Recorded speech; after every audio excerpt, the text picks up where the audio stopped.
All right. Welcome, everyone, to our first session of the day, Managing Digital Risk with Artificial Intelligence in a Post-COVID-19 World. We'll be hearing from Dr. Zulfikar Ramzan, who is the CTO of RSA Security. Welcome, Zulfikar, and thank you for joining us. Well, thank you, Arena. Thank you to all the organizers. It's truly a pleasure and honor to be presenting today at the MIT AI conference for the Club of Northern California.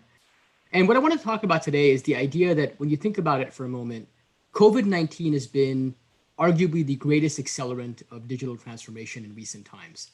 In many cases, our physical experiences have been supplanted by digital ones. This conference, by the way, is one particular example of that. And as individuals and as organizations start to embrace digital technologies and embrace digital transformation en masse, their digital risk tends to increase. Now, I believe artificial intelligence can play a prominent role in how people can manage that digital risk. And today I want to talk about a few examples of where that can happen. But first, let's take a step back and think about what the office of the future is going to look like. What's our world going to be resembling as we look at the future? So as you can imagine, there are a lot of people out there who are eager to get back to a physical office. Some may want to get back for social reasons. Others may want to get back because they don't have a good place to work when they're at home, and so on and so forth. But the office of the future is probably not going to be that exciting in terms of where to be. They'll have social distancing norms to maintain. People have to wear PPE.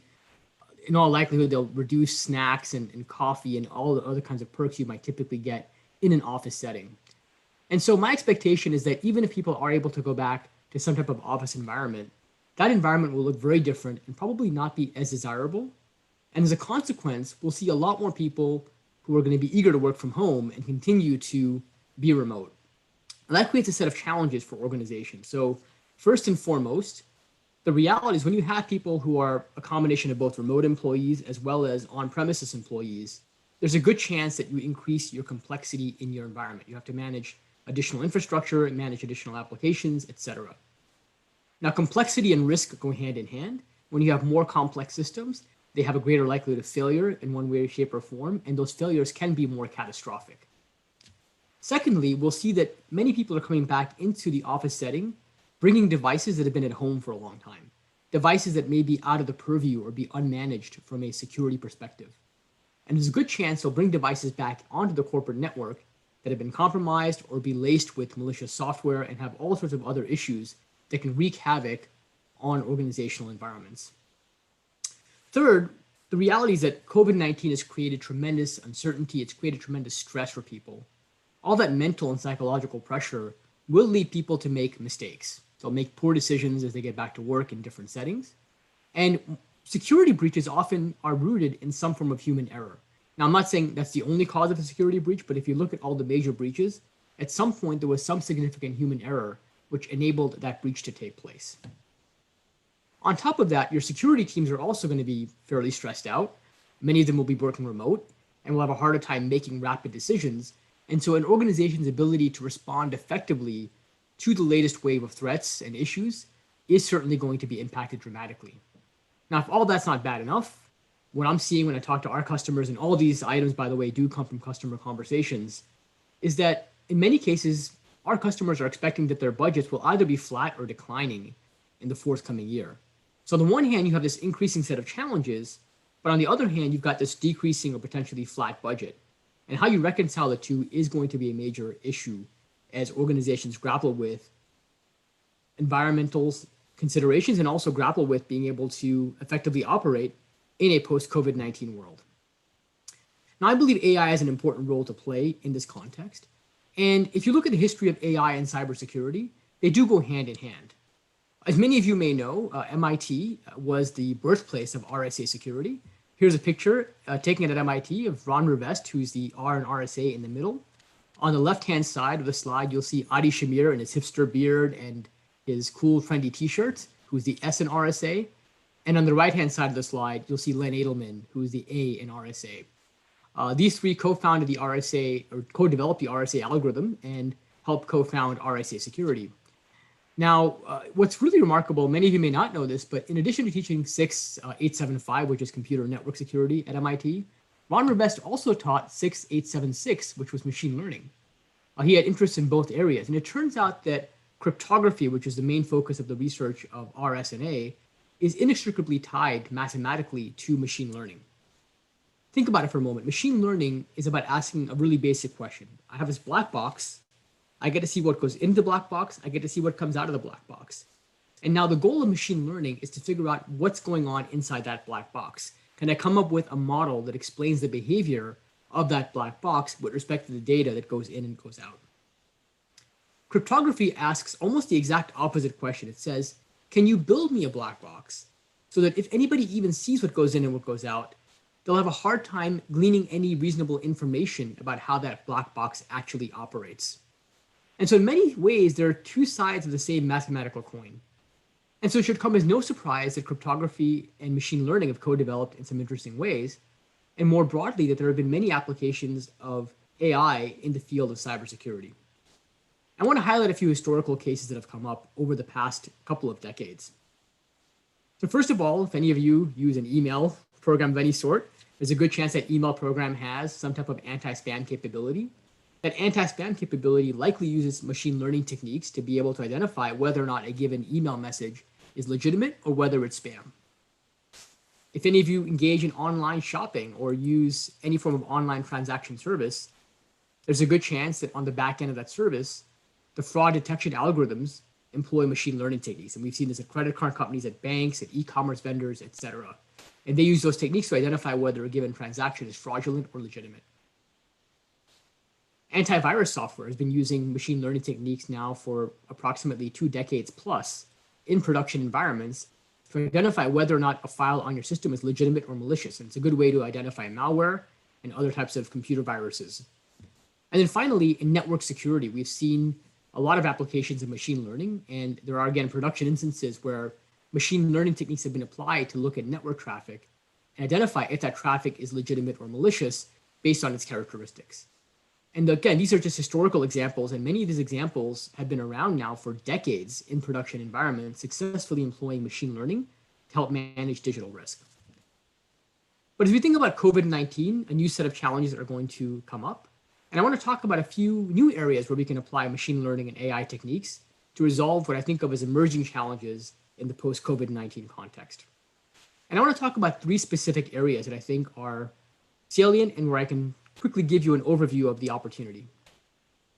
So first and foremost, I want to talk about the area of governance, risk, and compliance, and talk about how one can do regulatory content analysis using machine learning techniques, specifically in the area of natural language processing. Second, I want to talk about vulnerability management and remediation, and specifically how one can do vulnerability prediction using supervised machine learning techniques.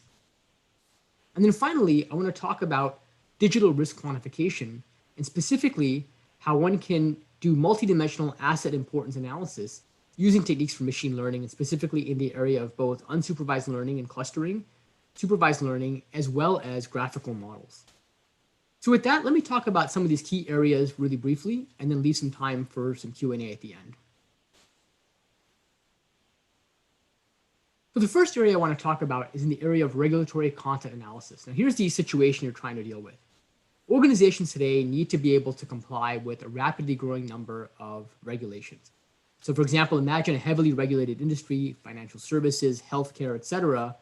New regulations are coming in, and right now, given the current climate, they're coming in at a very rapid pace. There may be new regulations around employee privacy that will come up in a post-COVID-19 context, regulations around how offices should operate and behave, and what they may or may not be allowed to do in these new settings. Now, a lot of people think that they'll be able to get away with a reprieve, that maybe there'll be less scrutiny around regulatory requirements, but I think that's a false notion, because when you think about it for a moment, if anything, we've become more digital in the last few months. And that means we've leave this set of digital breadcrumbs wherever we go, which means our privacy is on the line at every single moment in every interaction we have. And therefore, it becomes more incumbent on organizations to do a good job of protecting consumer data, protect employee data, or protecting customer data.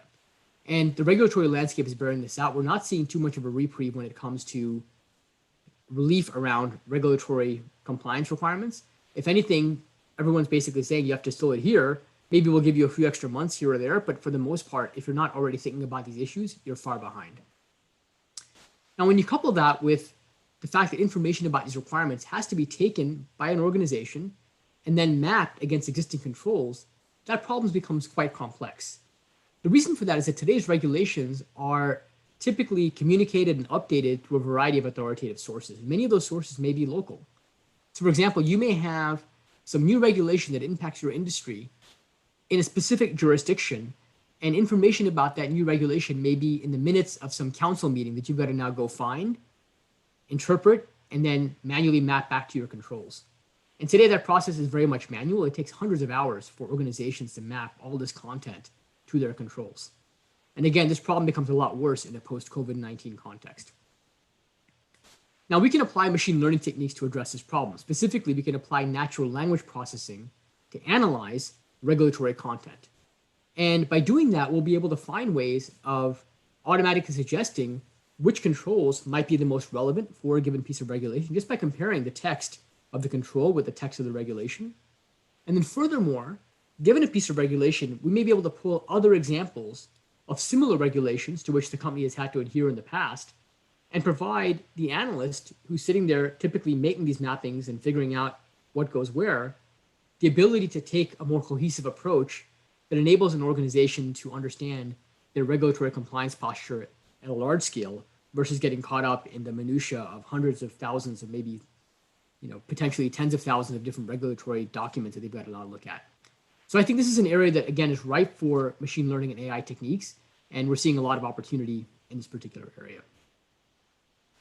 I want to talk about a second area, which is in the area of vulnerability protection. Now, this comes up a lot in cybersecurity contexts. The way that most organizations work is they typically will scan their existing systems on a routine basis for known vulnerabilities, known weaknesses. And the hope is that if you can identify a known weakness in a system or an application, you can go ahead and patch that system, patch that application, help remediate the weakness, and in turn, take away some low-hanging fruit for threat actors. Now, this sounds pretty basic, but again, if you look at all the major breaches that have occurred, a large number of them end up involving, at some point, some basic vulnerability that had gone unpatched. It was really simple process that's got to be implemented correctly. And it turns out to be a simple process that most people don't get right for a lot of reasons. One complication with that process is that because scanning systems can be expensive, it turns out that most organizations will only scan systems periodically. So typically maybe every 4 days, they'll run a whole scan of the organization to identify issues. And that means that certain systems end up getting missed in the scan. So for example, if a system is offline, it's not on the internet, if somebody's remote, then that system may not be part of that scan, and any vulnerabilities or weaknesses on that system will not be caught. Now, when you couple that with what's going on with COVID-19, with employees being remote at much larger scales, that means that many more systems will be remote when the scan takes place, which means the likelihood of capturing a vulnerability or an issue during the course of a system scan goes down considerably. That means that as an organization, your overall exposure will go up considerably. The way we can resolve that problem, again, is using AI techniques. And specifically, we can start off by taking the existing scan results to identify known vulnerabilities. And then we can apply techniques from clustering. So we can basically categorize all of our existing assets based on configuration information. So for example, operating system information. And then we can figure out whether or not that information seems to be likely in the context of somebody having a vulnerability. So imagine you've got system A, and system A is known to be vulnerable. You figured that out during a scan. It's got vulnerability of a certain form. And now we see system B, and we know system B is in our environment. And we know system B's configuration is very similar to system A. Maybe system B's got the same operating system, some of the same applications, etc. We can now infer, and this is using a technique known as clustering in machine learning, that system B is likely to also be vulnerable to the same issue as system A, even though we didn't get a chance to explicitly scan system B for that information. And specifically within clustering, there's a technique known as nearest neighbors that you can apply to identify unscanned assets that are likely to have a vulnerability. And we've seen this technique, again, provide very high levels of accuracy in terms of predicting vulnerabilities, number one. And number two, it can reduce the exposure window of that system by over 100 days. And that's a pretty significant amount. Imagine for a moment that you have a system in your environment that for several months on end has gone unpatched. That is some serious low-hanging fruit for an attacker. We can help eliminate that low-hanging fruit. And the final application I want to talk about is in multidimensional asset importance analysis. So today, as I mentioned, organizations have a rapidly increasing number of digital assets. Everyone is going more digital, they're embracing new technologies, they're using new applications. And it's hard to know when you have that many new assets coming in at a global scale, which assets are really critical to your business, which have a massive business impact, versus which ones are maybe less important. So for example, you have a server somewhere. Is that server a production server that's got to be protected? Or is the only thing of value on that server the PDF of the lunch menu for the cafeteria? I guess in the future, there may not be a cafeteria, so that's going to be an irrelevant example. But for the most part, people don't often characterize which case it is. Is it a critical asset or not? And that prioritization is going to be really crucial in a post-COVID-19 context where, as I've mentioned, the complexity of the environment's gone up, but the budgets have gone down. And therefore, organizations can't afford to peanut butter all their resources around a large number of assets.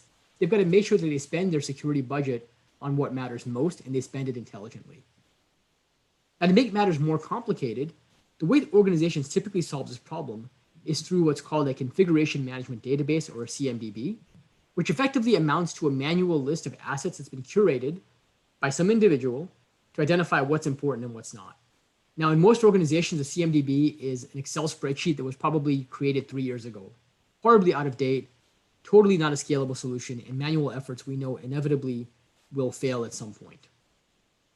Now, again, AI and machine learning can play an important role in helping us to identify critical assets. So we can start off, for example, by looking at your overall network traffic, what systems are running on your network, and analyze the behavior of those systems. We can then combine that with any existing CMDB data to identify additional assets that should be categorized as important but may not have been. So kind of like I talked about in the previous slide, imagine you've got asset A, and asset A is known to be important, it's on your CMDB, you've classified it as a critical production server. And now you see asset B in your environment based on it being on the network. And for all intents and purposes, asset B looks like it behaves very similar to asset A. It exhibits the same kinds of network traffic. It's got some of the same configuration parameters. It's got some of the same behaviors, etc. You can then infer that asset B in all likelihood is also critical, but simply was not included on your CMDB because nobody got around to it. And again, the idea here is to use techniques around clustering and nearest neighbors and similar approaches. But in addition, you can also apply graphical models to this problem. And graphical models can look at the topological structure of different assets in your network. So for example, if asset A is connected to asset B, that says something about the risk of one versus the other. In many cases, especially in cybersecurity, a threat actor may compromise one asset and use it as a beachhead to compromise additional assets later on. We can then identify those beachheads and identify situations where maybe an asset on its own was not considered critical, but because it's connected to a critical asset, that initial asset should be protected in much greater detail. And so again, machine learning and AI plays an important role in this area as well. So I've highlighted 3 areas where machine learning and AI can play a prominent role in the context of helping organizations manage digital risk in a post-COVID-19 era. I want to offer a few key takeaways in closing. So number 1, we've talked about the idea that there's been this acceleration of digital transformation, and that's led to a disproportionate acceleration or increase in digital risk.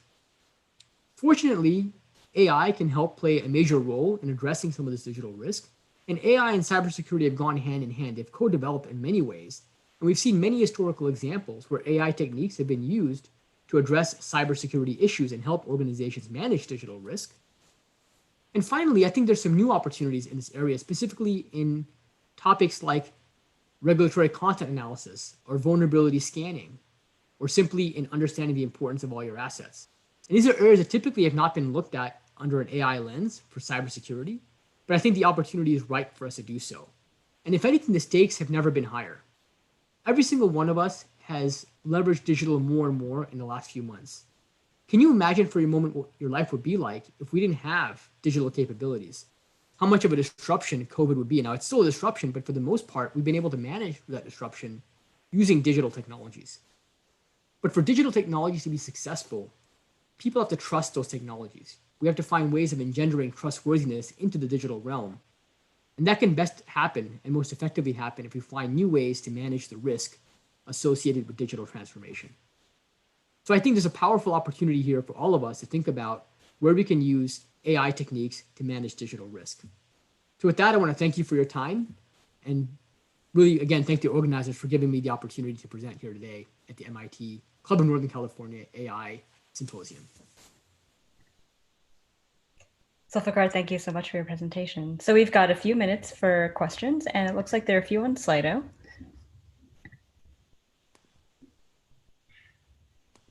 Okay, perfect. I'm going to just switch over and see the questions. Sure. All right, so great, they're coming in.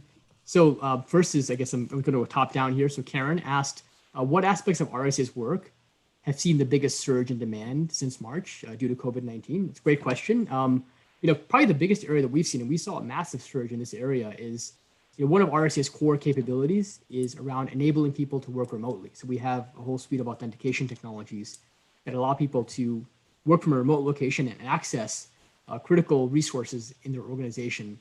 And that was an area that we saw a major surge in, because all of a sudden you had organizations that said, they call us on a Friday afternoon and say, hey, by Monday we have to enable 3,000 more people to work remotely. So that was one area we saw a lot of business. The second area we saw a lot of a rise in business was in the area of online fraud. So we have a whole online fraud offering. As you can imagine, when people do more shopping online, when they engage in more e-commerce transactions, the fraudsters start to look there. I'll give you one data point. One of our customers, and it's a major grocery chain, they saw an 800% increase, so 8-fold increase in the number of fraud attempts at their grocery chain in the wake of COVID-19. And again, it shouldn't surprise people. Or people are buying more groceries in general, therefore threat actors are going to focus on those areas. In addition to those areas, we've also seen a lot of emphasis on managing digital risk. That was my focus today. But certainly in areas like third-party vendor risk and the risk of business continuity and all the associated elements, thinking about your supply chain. So that's been a third area. And then finally, people have been thinking about what their security operations center looks like in a post-COVID-19 world. That was typically something that was done in an on-premises fashion. So you would have a war room and people would get together and discuss incidents and figure out how to triage them and manage them. That's all changed now, and it's gone to a world where we're no longer doing that, but we have to do a much more robust job of making those decisions remotely and in a distributed fashion. So second question from Anonymous is, what aspects of machine learning are most important to study for a career in security? You mentioned graphical models and NLP. How to prioritize it? That's a wonderful question. I would say that for me, I think it's a combination of two things. One, I don't know that you need to specialize in one particular aspect of machine learning. I think if you understand, some of the key elements, the key models and key approaches, so understand your basic supervised learning techniques, random forests and so on and so forth, understand some basic unsupervised learning like clustering, et cetera, and know how some of those techniques can be applied in other domains like natural language processing. I think if you have a good overview, that's going to be important. What actually I think is more important is understanding the domain, because you can take the best machine learning techniques, but without good domain understanding, you're not going to be able to use those techniques effectively. And so I think the key opportunity here is at the nexus of knowing the techniques well enough to know how to apply them correctly, but more importantly, understanding the domain itself to know what questions to ask of your data as you apply machine learning techniques. And that gives me the final point, which is that really it's about data at the onset. Everyone gets caught up in the latest techniques saying, hey, I want to build this big neural network and do all these complicated mathematical transformations, et cetera. What's actually more important is starting off with good data, then having good context and understanding the business case so you know what insights to look for in that data. And then and only then does it matter what machine learning algorithm you pick. And it turns out that if you do it in that order, you'll be very successful in applying machine learning in production environments. If you reverse the order and focus on the algorithm first, then there's a good chance that you'll have this fancy algorithm, but it won't actually provide business value. And I've seen this over and over again. To really understand the data itself, think about data cleanliness, understand the domain, and then understand the algorithm at the end. So Zulfikar, we have about 2 minutes left. I thought we could take one last question. This one's from David. Will the use of AI to mitigate risk be affordable enough to protect soft targets like public schools and nonprofits? What are your thoughts on that? Yeah, so I think, one thing we're trying to focus on, and I think AI has become much more accessible to the masses in the sense of, one thing we're very focused on right now is, can we take a lot of the data that you're looking at, send that data to maybe a cloud service, and then analyze it in the cloud, and therefore reduce the on-premises footprint associated with those environments, and therefore reduce the cost as well.